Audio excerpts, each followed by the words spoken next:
新闻现场，首先要告诉您，本来因为经费有限，不再举办跨年烟火秀的台北101大楼，现在因为财力雄厚的鼎新集团入主，吸引了厂商赞助，现在不但不会停办，更号称今年数量最多、花样最多、烟火角度也最广。今天电脑动画已经曝光了，带您先睹为快。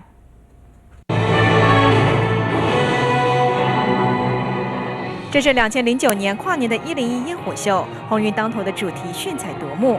而2010年跨年烟火秀到底有多特别？现在电脑动画抢先曝光。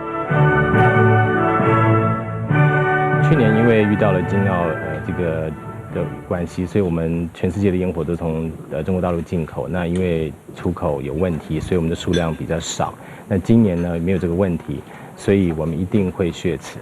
101大楼跨年烟火已经迈入第6年，188秒的烟火秀，这回有3大特色。首先是烟火数量多达22000发，比去年多出6600发，数量可说是历年来最多的一次。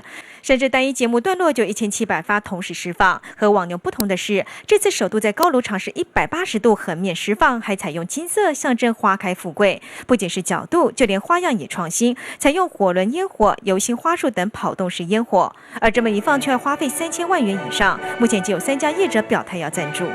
目前有传产业者，当然也有电子业者，也有一般的消费商品。那我暂时在今天没有办法透露任何有关于这个赞助商的问题啊。那但是目前至少有3家在竞标当中。 101跨年烟火秀原本因为经费不足一度喊停，但今年下半年鼎新集团入主101大楼后，大股东资产雄厚，再加上鼎新的金字招牌，吸引不少的厂商有意赞助，也才能让101烟火秀继续陪大家倒数跨年，迎接新的一年。记者陈小青、庄志成台北报道。